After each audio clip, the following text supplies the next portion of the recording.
Hey everyone, it's BF Glenn with DMV's Illest Barbers on Barber Talk. Today we talk to Fiona, Artistryfi on Instagram.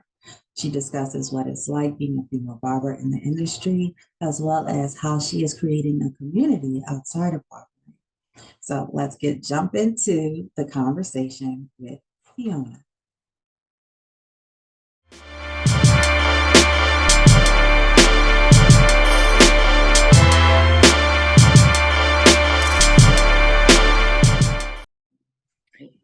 Hey everyone, we are here on Barber Talk at DMV's Ellis with Fiona. Fiona is an amazing entrepreneur. She calls herself on her page Bob Her, which I absolutely love.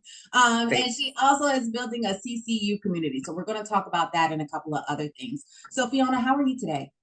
I'm good. I'm good. Thank you. Happy Sunday to you. Happy Sunday. Yes, yes. Now, Yes. before we get started, I want to congratulate you on everything that you're doing within not only the hair professional barber community, but Thank outside you. of that. Yes. And I can imagine as an entrepreneur, it gets lonely sometimes, or it Mhm. has had lonely moments where you can't really juggle work life the way that some of your friends or family does. Can you talk to Right. us a little bit about how you manage to do that, how it's going, how it's not going? Just dive into that a little bit for us. Well, for me, I'm a very calm person and I don't like to really burden people with my things. So I kind of just pray to God a lot and I just pretty much take it as it is and try my best to stay calm through any and everything, even if it's high stress.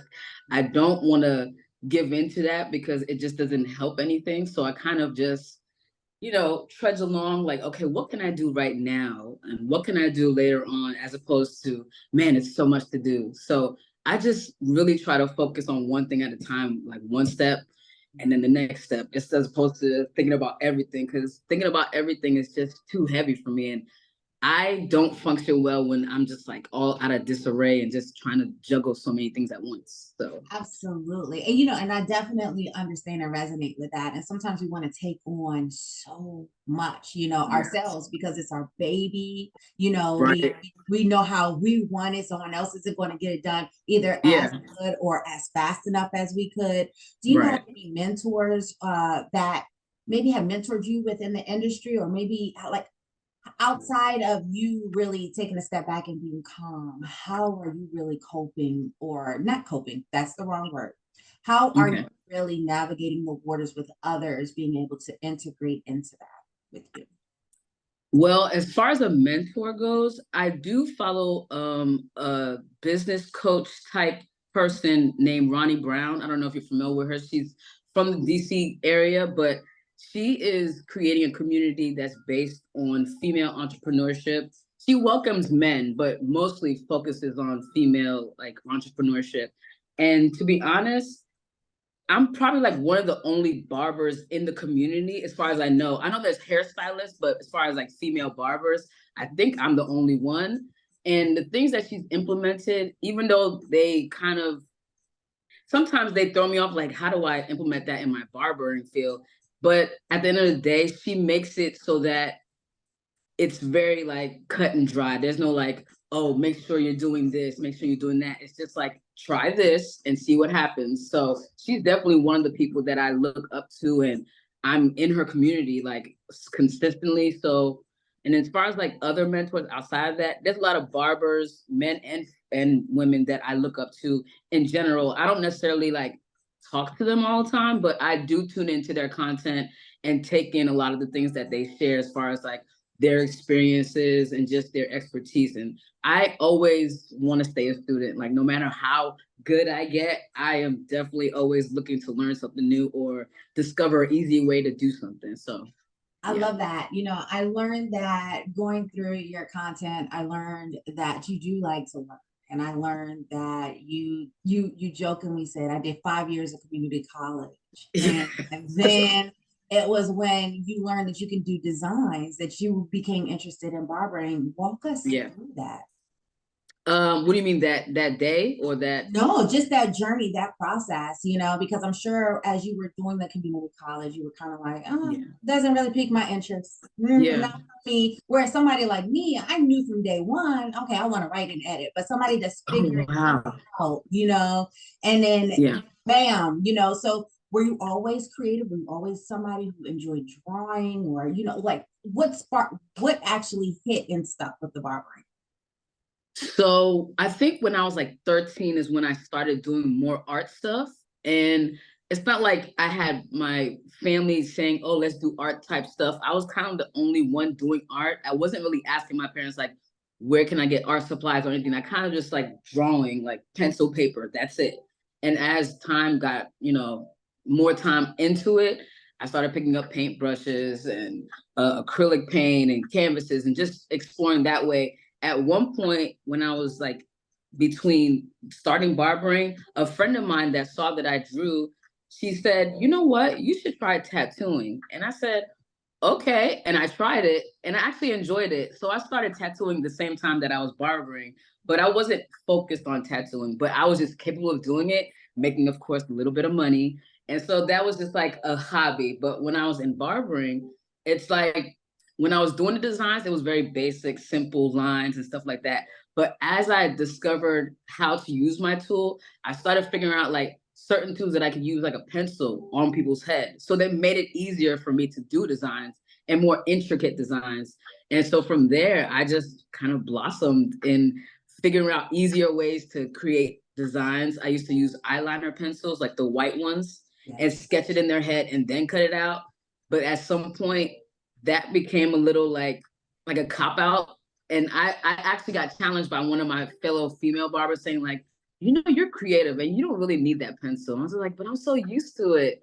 But the fact that they pushed me and made me think like, yeah, I don't really need it. Now I'm back to just doing it, freehand. Like some things I'll sketch in a little bit because it's like they're intricate. So I don't want to mess them up in people's heads. So putting the lines in gives me a guideline. And then from there, it's kind of like I juggle both, but I'm starting to do more of the freehand, like how I started. I love that. I love that you have that journey, that artistic journey from the tattooing to the barbering. So you Yeah. dabbed into various things. While we're on it, female barbers in the industry, I'm assuming Yeah. that is more of a newer thing, like maybe 10, 20 years ago, not so common.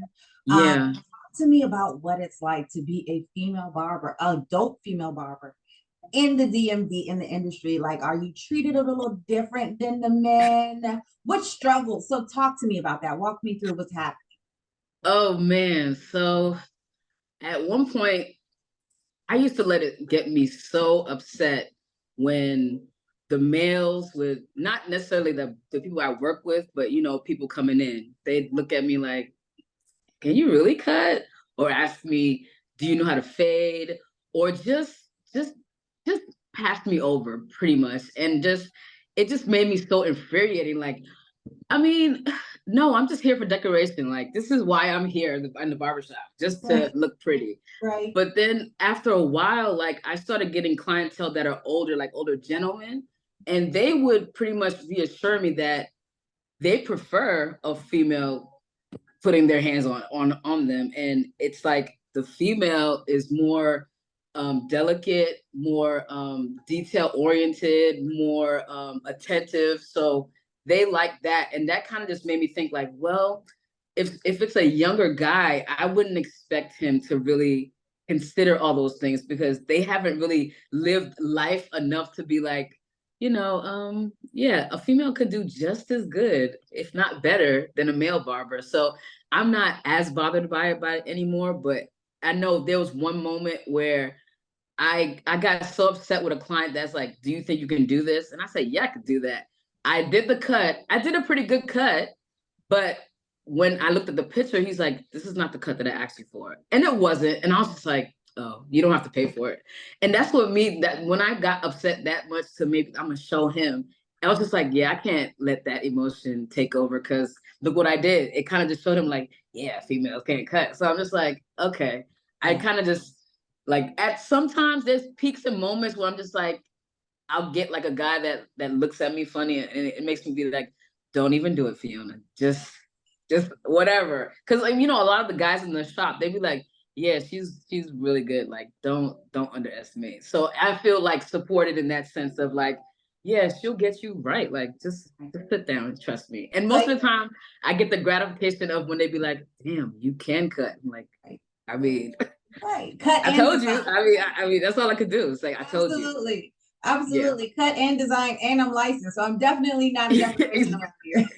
Exactly. So that's really good. So while we're on your shop, tell people one, where your shop is located, what the name of the shop is, and where people can find you. Let's go ahead and plug that. Okay, so I work at All Love It Barbershop in Waldorf, Maryland. I'm on Instagram as Artistryfi. That's all one word. And I work Tuesday through Saturday. Most of the time, I accept appointments or walk-ins. So there's no like you have to have it this way. Whatever works best for people is works best for me. So that's all I do is ask. I honestly prefer appointments, but the walk-in, it seems like a lot of people don't want to have to go through the hassle of booking an appointment. So I'm just like it's open for me. Like I don't mind either one. You know. I love that. I may stop by because I am one of the ones that do not prefer an appointment. Okay. And I got the short hair, and I'm just like, I will probably break the appointment because I'm so, impulsive. Have so much going on. Okay. Where do you live? I actually live in Calvert County, so I'm about 45 minutes from Waldorf, but my parents are in Brandywine. I grew up in Brandywine. Oh, okay. I'm in that Waldorf area all the time. Okay, bet. I'll definitely send you my information for whenever you. Absolutely. Now, do you get a lot of female clientele? Because I know I'm not the only one rocking short hair or wants designs or wants that female touch. Talk to us about, is it more male clients, female clients, and what are the differences between the two? I think I have more. It's actually hard to say, but I do have a good amount of female clients that come to me consistently. And I'm getting a lot more word of mouth, like referrals, which are women that are looking for that feminine cut and not such an aggressive cut that men usually give them. So the difference between the two, I would say, is that the females, they allow me to do whatever I want. I would say the males do too, but they have their particulars, like make sure my beard is this or make sure my mustache is that. But I do get more flexibility from the females. They just trust that I'm gonna give them exactly what they want, the way that it should be delivered on their hair to suit their look, you know. So, and then I do have children too. I have a good amount of kid clients. So I used to work as a daycare teacher, so that has helped me be so patient and able to work with children. And a lot of parents always be like, dang, they set really good for you. Or, you know, like they don't ever like are this calm when it comes to your touch. And I'm just like, yeah, I used to work with children. They be like, oh, it makes sense, like why you're pretty good with them. So absolutely. Yeah. That is really good to know. And I know what you're talking about, because a lot of the male barbers, not all, like you said, that really defined, it's like, I don't want to walk out here looking like I have, I want it soft, yeah, nice. And I can honestly say that I understand why male barbers probably don't get it, because they're not going to walk around with it. So they don't understand that it can't be as hard, because a feminine woman doesn't want a hard cut all the time. I mean, there are some women that want the hard cut, but I think they don't know how to distinguish, like, how do I make this more feminine? And I was thinking, like, what if I started trying to offer male clients or male barbers, like, how to do that? But I haven't really tapped into that yet, because I'm trying to figure some other stuff out first before I try to delve into that. But that's definitely something I get, that same, not complaint, but concern. Like, I don't want it to look hard. I don't want to look like a boy. I was like, I got you. Trust me. Right, I got you. right. Absolutely, absolutely. And I like that. Now you mentioned on your website that you want to connect the community with creatives of the world. Yes. And in that you've created the Creative Community Unity. So tell us more about that and how people can interact with it. So at some point in my life, I had this vision of like almost like Black Wall Street, where there's multiple businesses, multiple people trying to build businesses and brands and brand themselves. So I I don't know if you noticed, or I don't know how long you've been following me or anything like that, but I always share people that I either shop with or that I see. I'm just like, that's really cool. Let me share it with other people, whether or not they take to it or not. I just want people to know that if you're doing something and I feel like it's beneficial to someone out there, that I feel like it's a good message or just a good product or a good service, I want to share it, because I would want someone to share me if they see like, oh, this person is really attentive about what they're doing. I would want to be shared. But when I'm sharing people, I don't necessarily expect them to do it back.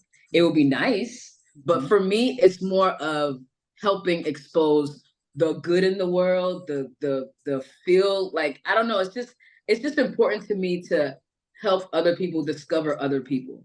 So for me, the people that I've listed in my CCU are people that I've either shopped with or that I know personally, or just that I'm just like, I really think people need to know about you. So it doesn't matter what field you're in. If I feel like, oh, that makes me feel like something good, like, oh, damn, that's really awesome. Like someone else has to see this and you need to be seen. So that's where I came from with that. Like, I just want support, but I'd rather support others and God will bless me in the return. So that's how I've always like thought about, like, if I share someone, I'm not expecting anything in return. A thank you is cool. A repost back is cool, but I'm not like waiting for like, why you not, sharing me? And I just shared you 10 times. Like, I'm just like, I'm not worried about it. If it's in my spirit, if God's just like, hey, look, this is what I'm showing you right now. What you got to do with it? And that's what I do. I'm gonna share it. So I love that. So your intention is extremely pure. It's not to gain something from it. Correct. Externally from other people.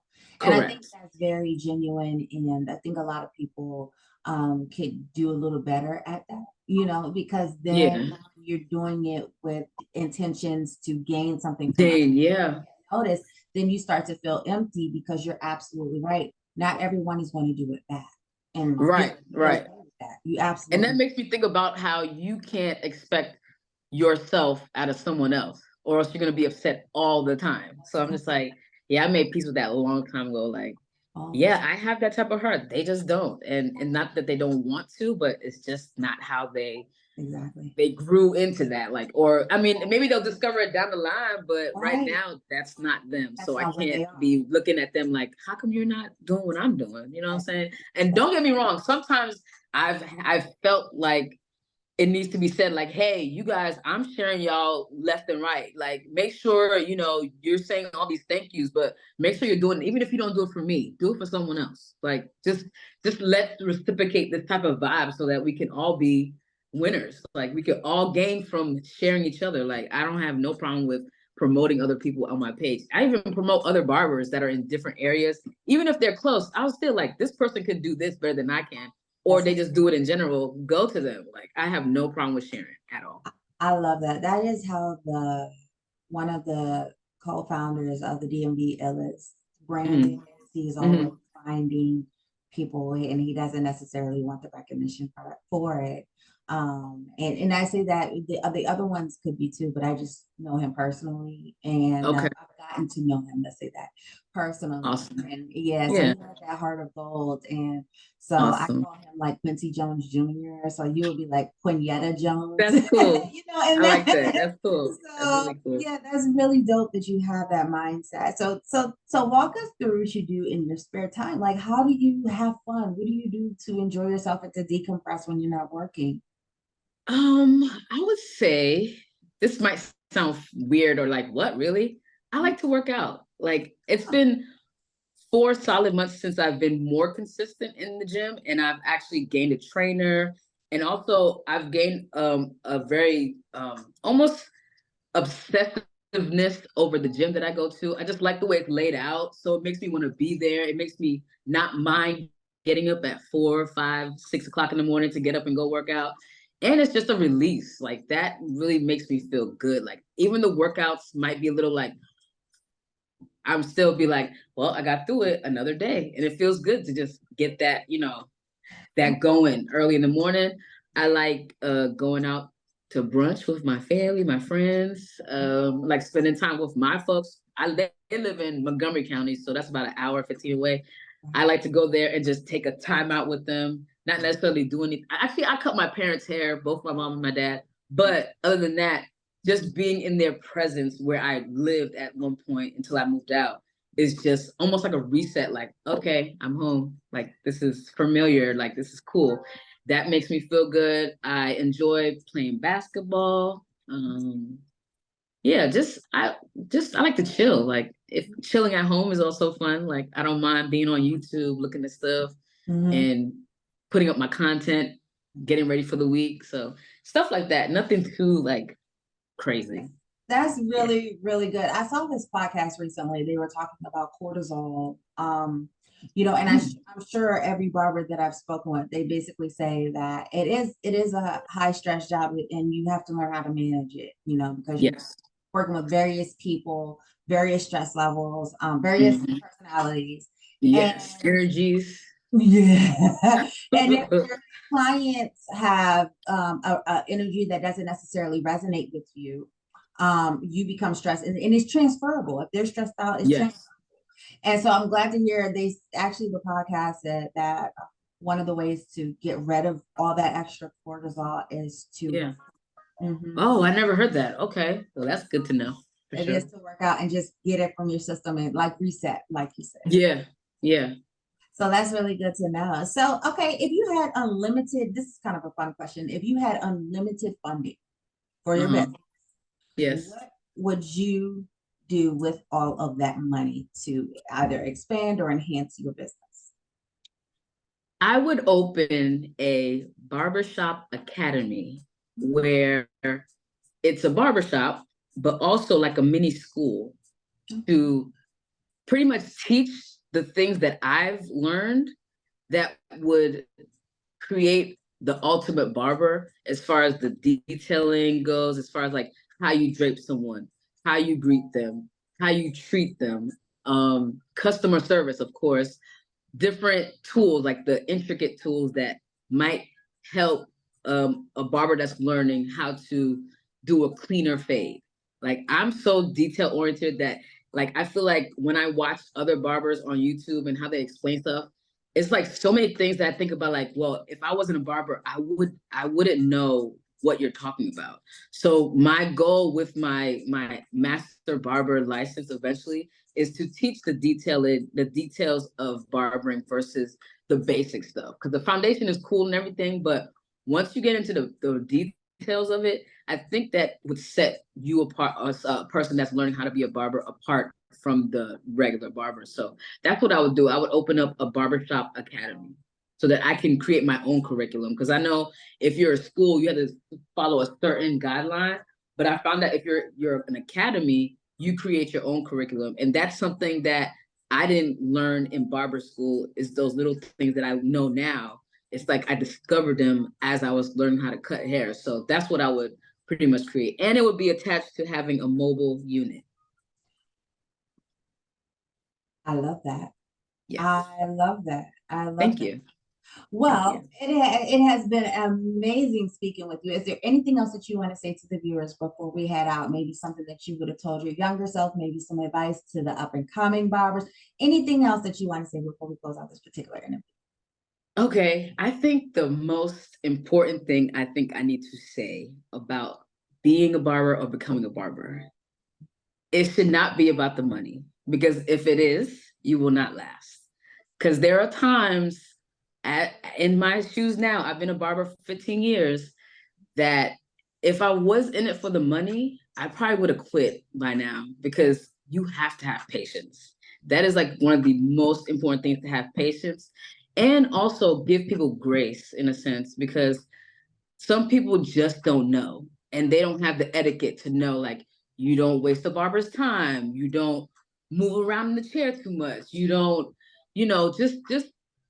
just being more mindful and a people person is very helpful in becoming a barber. Other than that, if you are in it for the money, it might work out, but it's not likely. You just have to be willing and always wanting to serve people. That's what this is about, serving others, because they need you more than you need them. So if you need their money more than you want to cut their hair, it just doesn't work out. It's not going to be as fun.